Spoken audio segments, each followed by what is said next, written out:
So my name is Rockley Gross, and I'm the fraud analyst at Forward Bank. And I got 20 years in law enforcement, almost 20 years. I was working in Lake Cali when I first started out, in the early 2000s, and I moved over here in 2005 and began my law enforcement career here in the city of Marshfield, and kind of grew roots and grew kids and all the things here. And so there was an opportunity to step away from the law enforcement side and really focus on prevention, education, and investigation. And I can kind of do all three of those things at Forward Bank. When you're a police officer, you're just kind of dealing with the reactionary aspect when someone does become a victim of a fraud. And I felt after investigating, many years and in 2 years in the detective bureau and really investigating the financial crimes and seeing, people's savings gone, youth having, being swindled with sexual exploitation material and being scammed that way, and then just having a mental aspect of being frauded. I really want to try to prevent some of these things from happening and work within the financial institution. And Forward's provided that opportunity, and so that's why I'm now with Forward. I'm very happy to be here. I'm very happy to share kind of what's happening and how you can prevent and protect yourselves moving forward. That's my mission. That's Forward's mission, and that's what we try to do. We've really kind of classified now fraud as we've had multiple years of this going into two separate categories, and that's either unauthorized transactions and authorized transactions. And the purpose of separating it and classifying it this way is because the authorized transactions, those are the ones that we can really prevent on an educational level and really kind of encourage people to be diligent in what they do and teach them the skills to combat this. Because as we learned today, sometimes these scams are not the scammer's fault. They are forced into doing it. They literally have been kidnapped or have been forced at gunpoint to do some of these scams and the phone calls that we get. And so it is kind of a pretty tragic event, and it's cyclical. And then the unauthorized ones, those are things that there's some things that we can do to protect ourselves, but they're very hard to try to challenge. Those are like the skimming devices. Those are when your information is taken by a third party. So that you have, your information is stored somewhere and someone hacks into it. Honestly, the Social Security Administration, all of our Social Security numbers have pretty much gotten hacked this year. There's really nothing that we can do about it. Some hacker group took them. They tried to sell it on what's called the dark web, and they're kind of out there. So I also kind of go through a little bit of some prevention that you can do to keep those, even if they have those numbers, they're not going to be able to use them pretty much for anything. So we've really established it in two different ways. We want to make sure that with the authorized, what we're doing is before I go into that, the who they are. This is why I mentioned that they're kind of being scammed themselves. So the UN did a report in 2003, and they really kind of broke down of where are these scammers coming from. A lot of it is coming from Africa and in kind of the Indonesian area. The reason for that is that they're putting out job applications for English-speaking people to come there and do a job, just to do like customer service for any type of, technology product that's out there. So people would go there and they would have these job offers. They would go there and they would go into a room and they would literally get kidnapped. And there's documentaries on these events where people would be forced because either their family members have been kidnapped, they themselves have been kidnapped, or they have to do this job. And then there's other people that do choose to do that. And if you think about it as a call center, just like you have a call center here in the United States, they're the same type of buildings. They're cubicles, there's hundreds of people in them, and they literally have the phone tree and the phone calls that they have, and they call. They have the internet set up, and they have multiple phones. Picture, in a sense, an entire wall full of phones. And they are just constantly messaging, sending out text messages, sending out emails, sending out fake profiles on Facebook and Instagram and all that. And that is their full-time job, 12, 16 hours a day, sometimes under the threat of force, and sometimes they're choosing to do it. And then what happens is once they've gotten the money, sometimes some of those people break off and they build their own call centers, absent of where they were at. And so it is a business in these countries. And so sometimes people are not willing to do it. So when they do call and you have somebody that is scamming you, honestly, they might be doing it under threat of force. That doesn't mean to give your information with them and help them out. That's just saying, like, have a little empathy in regards to what some of these people do, because they're victimized just as much as we are. I think that I take loss of funds where I work, and when I was an officer, I take that stuff personal. I feel I have so much empathy for the people that have been scammed on this that I take it personal, and I want to do everything that I can to prevent this from happening, because all the money that gets scammed, even if it's $500, $25, or $500,000, it's all going for illegal things. It's all going for drugs. It's all going for child exploitation, human trafficking, sometimes all the way up to weapons of war. And so it's very important, that we have these prevention and education opportunities. We've really kind of broken down the scams going in certain ways. We have the social engineering effort that's just high, that means there's a lot of effort gone in to developing people. Sometimes these scams can take up to 2 years before they actually ask for the money. If you have a romance scam, in the investigations that I have gone through 2 years of messages before any money was ever sent, of just building that relationship with that person and developing that trust and the love. And so then when they finally can set that hook and they can grab the money from them, they're already, in love with the person. And it's a legitimate love relationship. They talk back and forth, they FaceTime back and forth, and they really, really focus on the person and what they can do to get them money. And it's very hard to convince people when they've been scammed to kind of get out of that cycle. And so, as examples of what comes up, you have the familiar ones. You have your tech support. You have the wrong number. When you get a wrong number on your cell phone, it's saying, "Hey, this is Josie. You remember me from the other day? Hopefully this is Bill. Whatever these wrong numbers comes in, those are phishing attempts." In the workplace, we do a lot of fake email scams, and as a business side, we want to make sure that our employees aren't clicking on fake emails. The same thing is in our personal use now. All of our personal emails are going to have those same type of phishing scams. Those things where you get, "Hey, did you purchase this item? Please contact your financial institution." Whatever banking institution you have at, all of these SMS messages come through of, did you have this purchase? Did you purchase this? Click here to have a refund. A lot of times what those are honestly spoofing websites. They're not real. They bring you to another site just to get your information, and then they can access your bank account and they can take the money out of there. So how do you stop them? Don't respond to them. We are all Midwesterners, and we absolutely love to talk to people. I've talked to a wrong number on my phone probably for about 15, 20 minutes, and my wife was like, "What are you doing? Who was that person?" I have absolutely no idea who that person was, but they were really friendly, and I talked to them for about 15 minutes. We like to do that, but now in this day and age, just hang up the phone or don't even answer it. Especially earlier before we started this, I heard some of you guys mentioning that if you don't know the number that's calling, set up your voicemail. Let them leave a voicemail. If you don't have that number programmed into your phone or you're not expecting it, there is no reason to answer that phone. The kids now, they call it ghosting, when you ghost somebody and you don't call them back. And I think that it's really good to just ghost the scammers and not even answer the phone calls or anything or any text messages, emails, or anything. Fake e-commerce sites and spoofing. I mentioned spoofing where they send you to a fake site. People will build fake websites. All financial institutions have run into this, where they have an entire website that's set up. What we do as a bank is that when we find out when these are happening, we have our own reporting system that we have at Forward, and when we have these, we request that the websites be taken down. The last time that this happened, before we instituted this, it probably took maybe a couple hours to a day to get it turned down. Now we're within an hour, we can have the website turned off and no one can be able to access it. So we're really making strides forward to stopping this from happening. And every single bank, every single company really has this problem. I've actually talked to people that had the Apple Store was actually a spoof site. And so when you're clicking on those websites and you do a search, you want to go search for Apple.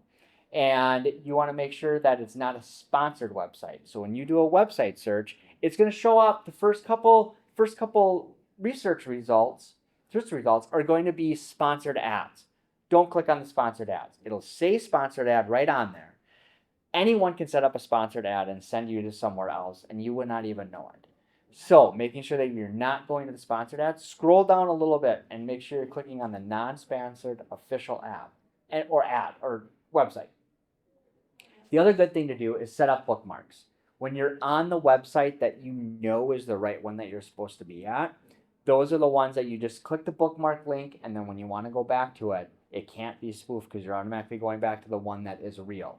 Even setting that up for just your own financial, you pay your credit card online or you go to your online banking, set that up as a bookmark so you're not typing in the search bar because someone could have spoofed that. The family emergency scams are ones that we're kind of seeing come up. And I bring it up because they are something that ties into your heartstrings and then also looking to the future of what's going to happen. So it's kind of a big warning. But these are the ones where you get that call from your grandson, Johnny, who was vacationing in Mexico and he got arrested because he was doing bad things and now you got to pay for him. Your grandson was never in Mexico, but the social engineering, as we went, that slide from earlier, people go onto Facebook, they go on Instagram, they find family members. They see that their family members were, wow, this family member was on vacation in Mexico. They then look at the friends list of that person. They go find a family friend. They then are able to find that phone number for that family or friend, and then they call them and say, hey, I'm in Mexico, I've been injured, I got attacked by a shark, whatever it is. And we need to have $1,000 or $2,000 wired to me so I can get out of hospital or I can pay off the police or I can get out of jail or whatever it is. And as a loving family member, we know that our family is in Mexico. We know that our son or daughter is in Mexico with their family. Maybe this is legit. I always call it the power of the pause.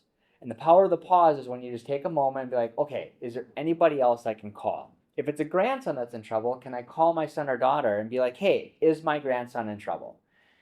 Is there another family member that might know a little more information? Or being able to call them direct.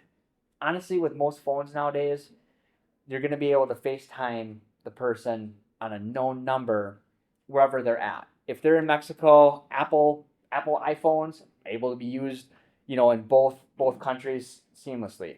If they're on Facebook, you're able to go Facebook with Messenger and be able to talk to them in person to see what they are. So you're able to make contact with them.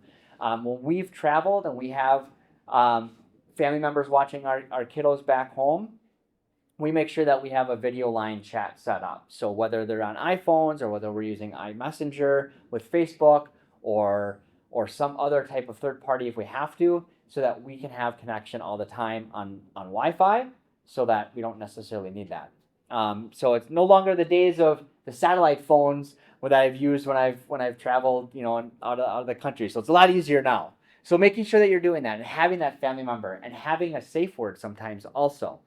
I know some family members have done this where they have instituted a safe word like, hey, if I get a call, make sure you say this word back to me, or asking, hey, what is our safe word? And you've already established that with your sons or your daughters, and they already know, so you can get these calls so you can avoid being spoofed by that. The growing problem is that we have is honestly with AI and deepfakes. And if they can go on the internet, if scammers can go on the internet and they can pull 3 seconds of audio of someone's voice, they can turn around and make an entire AI program of that person's voice, and it's very, very hard to tell the difference. I had a video up here, but it is not playing, so I can't say it, but it's very easy. You can go right on YouTube on how to create deepfake videos. I can go right on my phone with X, and they have a very powerful AI called Gronk, and I can go on there and I can literally type in or say, make this, and it'll make me a picture of me dancing somewhere because it pulls my image from the internet. So they can input pictures that are on Facebook, on social media, and they can actually make a video of a family member. Maybe they might make a video of them in the hospital, or might do an interview, or they'll just take the audio, and so you're on a phone call with them from an unknown number. It sounds exactly like your family member. because they've gotten those 3 seconds of video and it says, and they type in what it needs and it responds exactly what it is. So there'll be a little bit delay when they're talking to the person, but again, they're not going to know those secret code words. It may sound like your granddaughter or it may sound like your son, but they're not going to know those code words that you may have already set up. So the deepfakes are a continuing problem. This was the video that didn't work. But there are things, again, having that safe word, protecting yourself that way. Those are for the unauthorized ones. Those are the ones that you can really put prevention in yourself to prevent yourself from being scammed. It still comes back to that old adage. If it sounds too good to be true, it probably is. Not paying money to get money is a very good thing to remember. If someone calls you and says you won the lottery, but you got to pay a fee. Someone says they call and they, you've won this, you've gotten this, but we need to, pay a reference fee, or we need to pay, taxes to get the money back. A lot of times they'll ask you to go buy gift cards. Never, ever, ever buy gift cards for any type of payment. You can buy gift cards to give to your family members, and I would encourage that because they're a lot of fun to get, and kids will love them, and then they can go to Target and they can get all the fun items that they want. But as far as someone calling you and asking you to go buy gift cards for any dollar amount to then send them the numbers that you don't know, never do it. It is always, always, always a scam. And so that's the big thing with the authorized transactions, because you're authorizing, you're going to take your money, you're going to go to the store, you're going to buy the gift cards and give the numbers out. It is always a scam, and never, ever do that. That's the biggest takeaway that I can have from this. So protecting yourself from unauthorized. These are the ones that, you never knew that it happened. You see your bank statement and where did this charge come from? Part of the responsibility and why I got into the private industry is building those safeguards at the financial institution. Pausing the payments, again, the power of the pause, on just as much as it is as thinking yourself of is this a little bit legitimate charge? The banks are also looking at how can we slow down payments to investigate if this is within their parameters of normal spending. You live in Wisconsin, you go out to eat, once a week, you have your normal spending, and then the next thing you know, there's all of a sudden some charge on it from a restaurant in Los Angeles. Well, how did that happen? Someone had taken your card information and they used it somewhere else. How can banks prevent that? Unauthorized transaction. That's the next step of where we are going to stop those things from happening. And there are protocols in place that we have to do that. One of the big things that happen, and this has not happened in Marshfield for a while, and it's called card skimming. It still does happen. There's still places that fall victim to it. And it's unknown. You go to the gas station, you put your card into the little credit card slot to pay. Everything now is prepay, and it's inconvenient to park your car, go into the store, drop $50 in cash at the counter, and then go back to pump up your fuel. So you use your card at the machine, you use your card at the store, and card skimming. They take a fake card and they pretty much. This guy here, this was the Colorado Springs Police Department, and I do got a video of this one, which I think is important to show how fast they do it. So there's the credit card machine right there, and they are setting that up so that they're able to implement a card scheme. And I want to look how fast this card skimmer gets placed onto the machine. It's about a 1-minute video. I'll try to talk through it because there's no sound. So I'll put my arrow to where to focus on where it's going to be. And I want you to watch that area. In the hooded sweatshirt with the white strings coming down is the customer that's in question. He is the one that's going to go through, and he's unplugged the machine. And he waits a little bit. Make sure no one's watching it. He reaches into his coat.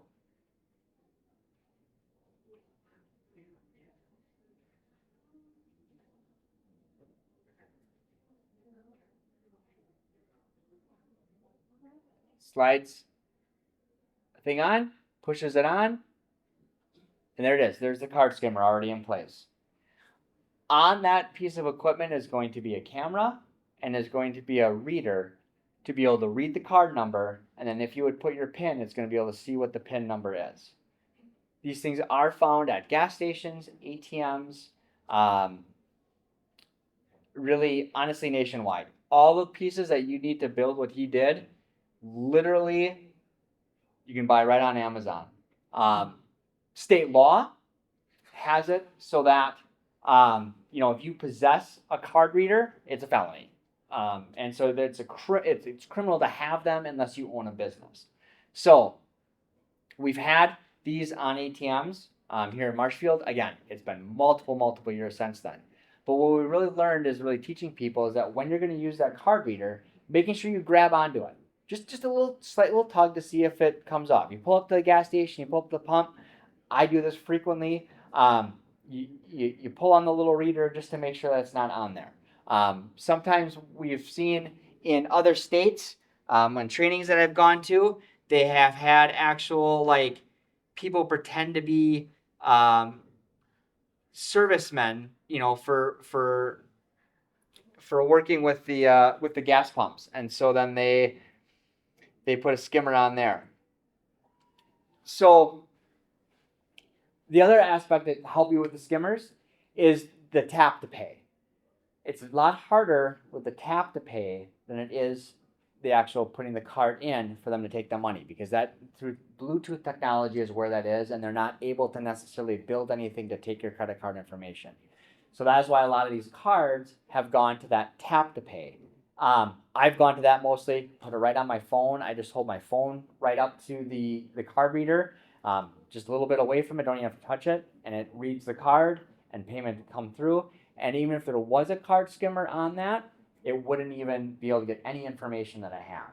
And so what they do with that information once they've scammed it is that they'll put together a whole bunch of information, and then they'll sell it to somebody who will then either physically make brand new cards with your name, ID, the bank account information on physical cards, or they'll use them just online and go shopping, and then you will have a charge on your account at some point in time. So that's the problem with card skimmers.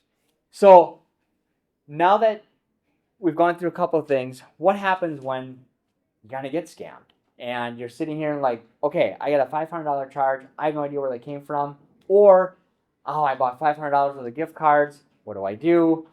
There's a multitude of things I can do.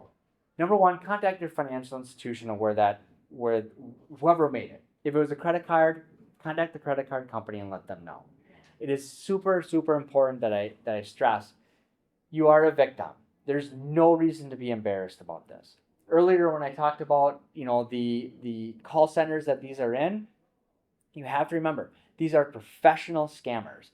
Just like someone trains to be honestly a doctor, a police officer, they train to scam people. They have workshops, they have trainings, they have a network connection of, hey, this type of words, this type of script is what they're called. This type of script worked to get someone scammed. Use this. So they use it.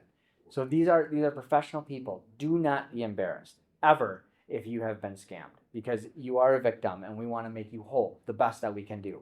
Whether you're on the financial institution side or whether you're on the law enforcement side, we want to make you whole. Contact your local law enforcement. There may be options where they'll be able to get that information in regards to where that money was spent. A few examples that I have that I like to share is that for gift cards, not all gift cards keep the information that there is, but I was able to find someone purchased some gift cards, gave the gift card numbers over a Microsoft scam. If you've heard of Microsoft scam, you have a pop-up come up on your computer and says that you need to give this money for payment to unlock your computer or to buy this virus protector. They went and bought the gift cards for the virus protector, and then they realized that they got scammed. I was able to write a search warrant to get the information from Apple of where those gift cards was used.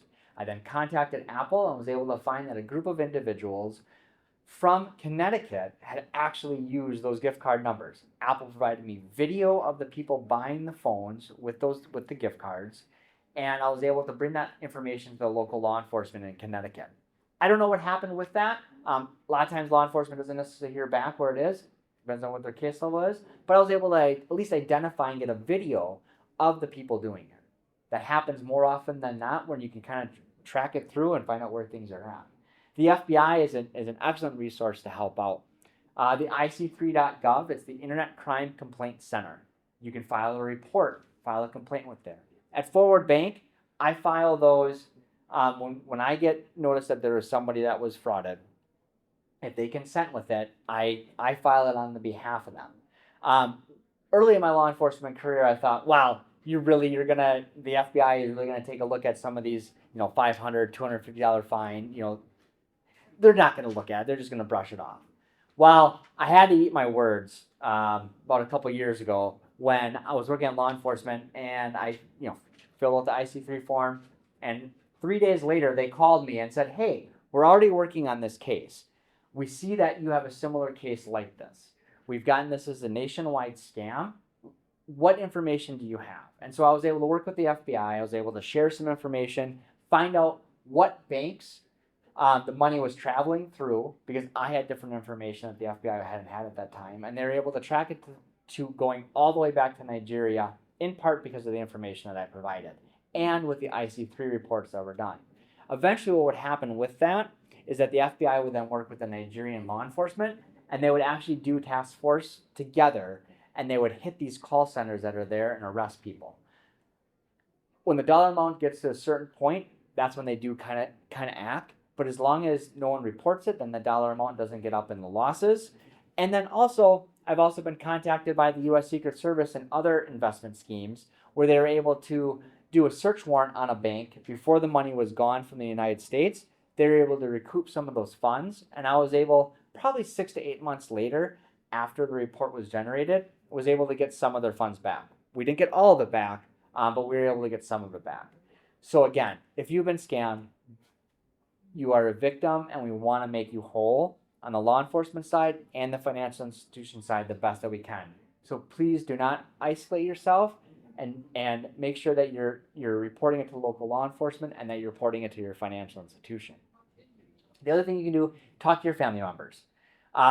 Having at the bank, we like to have Wisconsin, we like to have a list of people that are trusted on the accounts. So the state of Wisconsin, this last year, they made an act that you can have a list of trusted people at your financial institution. The reason for that is part to protect for elder abuse. So if you have somebody that is that has a power of attorney, or you have somebody that's a family member that you might have somebody on the account, this is done to protect the account and have someone else kind of watch it. So all of a sudden we see a family member that all of a sudden never has done a Cash App transaction, and they're 85 years old, they've never done a Cash App transaction, and all of a sudden a Cash App transaction shows up on there. And we're concerned that maybe they're getting scammed. We try to get a hold of them, and they tell us a story that, they got scammed, but there isn't really they're trying to say, like, well, they did it intentionally, they were convinced that it was their son or their grandson or whatever. With that list of that trusted person on there, we can maybe call them and be like, hey, we're very concerned that your family member is being scammed.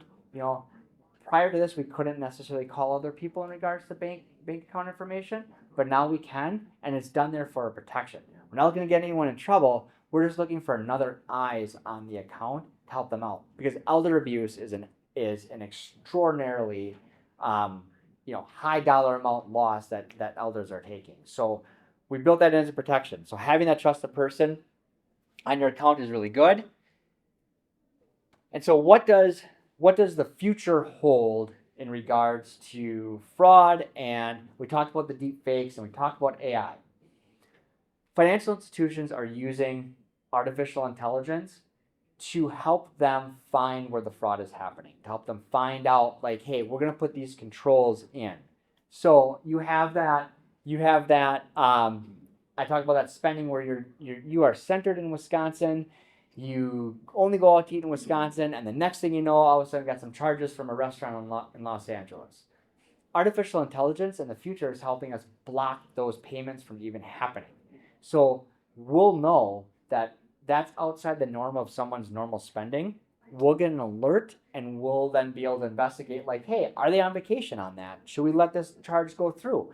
We might contact the customer and be like, hey, is this normal spending behavior? Have you done this charge? Yes.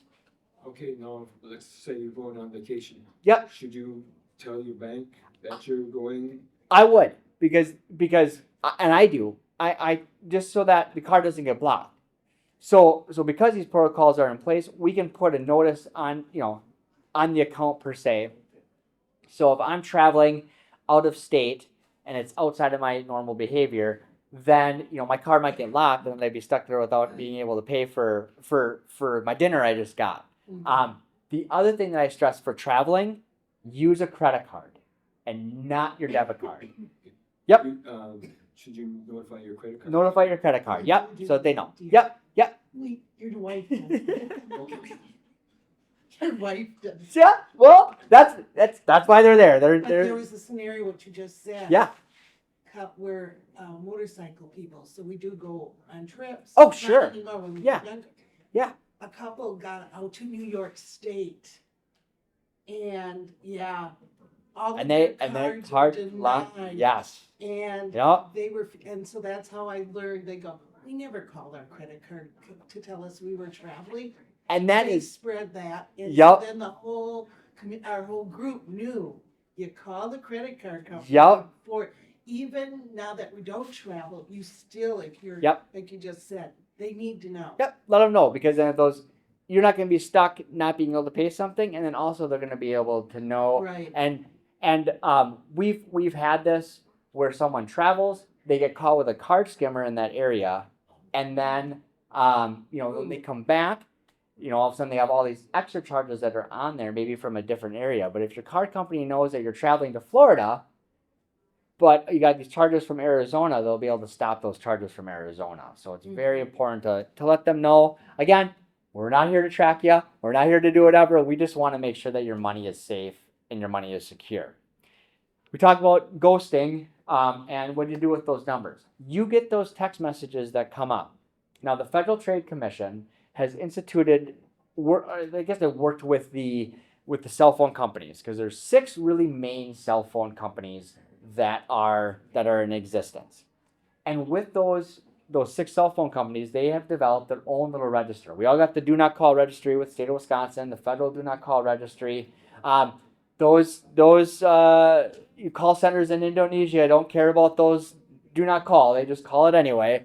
But the cell phone companies have instituted a couple of things. One, when you get those text messages and you kind of swipe on it to delete it, it can say report as junk or report as spam. Report it as spam or report it as junk, because they will save those numbers and they'll block those numbers from doing it before. The other thing that you can do is that you can forward the message to spam, and that's 7726, and you forward it to 7726 spam, and that also goes on the registry also.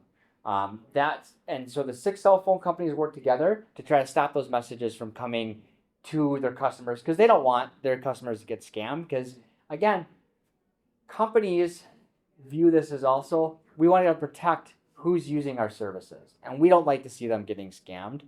We want to make sure that they have a healthy, vibrant, happy experience with whatever product they have, whatever financial institution they have. And so they're working to do, again, towards the future on how we can do the prevention. So we're building a couple things that way, and really working with AI. Can be scary, deepfakes can be scary, the fake voices can be something, but we can also use those things for good, for stopping unauthorized charges and authorized charges from happening in the first place. So that's where we're at. Is there any other questions or any other concerns that I can answer? What was Yeah. that number again? 7726. Yeah, okay, so you just said, okay, so like my phone. Yep.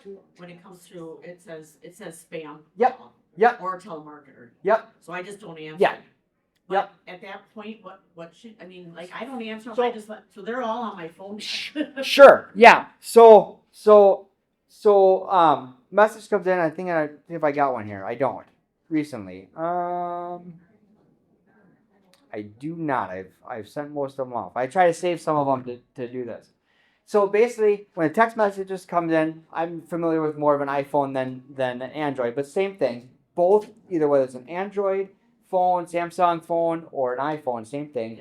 You can swipe and it'll say delete or report as junk at times, or you can like hold the text message down, and then it'll sum up like give you options like reply or forward, and then you forward it, and it'll bring up like a new message, and then just on the two. You just put 7726 as the number, and it'll send it right to that spam database that the cell phone companies have. Okay. So like, yeah, so like, okay, this is an Android, but. Yeah. So like this one here, it says it's from Wisconsin, but I don't know the number, so. Right. So Yep. you just hold that, and then you can, or I just think- swipe it. I think so. Like I'm gonna come back there really quick. No, that's all right.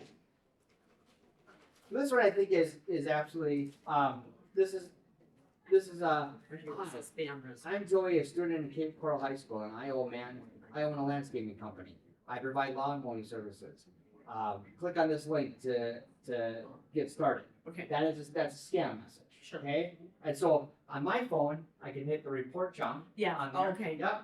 Or I can hold the message down, and then it comes up like this. I can hit more, and then I can hit the forward button, and that's a new message forwarding this, and then I can do the 7726, which is spelled out spam, and then I can send that. Oh, I can send that right to there, and then they'll have that number.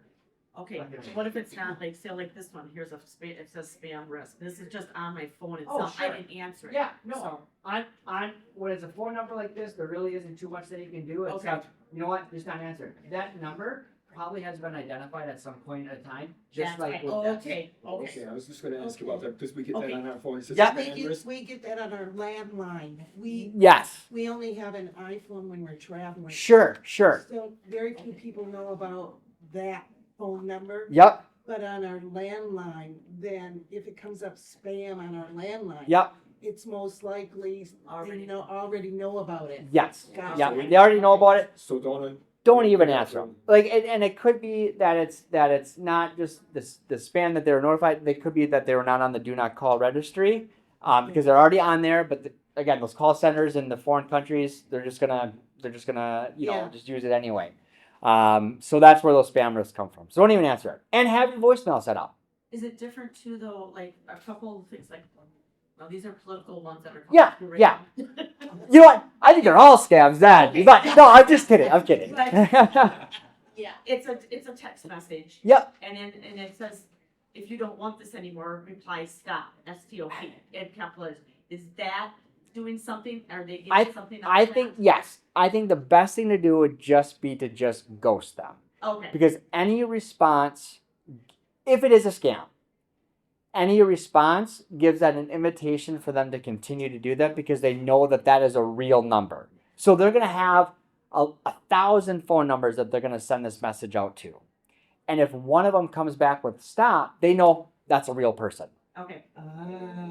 So then they can use that phone number and remember it. So just ghost them. And I didn't even, and to be fair, and to be honest, I'd reply stop to them for multiple years. And that's what I was doing. And then I was like, wait, yeah, well, no, and that's the thing. So just ghost them, just ignore it, just hit delete. It is somewhat of an inconvenience, or forward it to that 7726, Okay. and we should be good to go. Okay. So we are out of time. I thank you so much. I'll stand out there. So if anyone has those sheets, I can sign for that. I so thank you for allowing me to come in and talk to you guys today. Thank you, appreciate it, thank you. Yeah, right.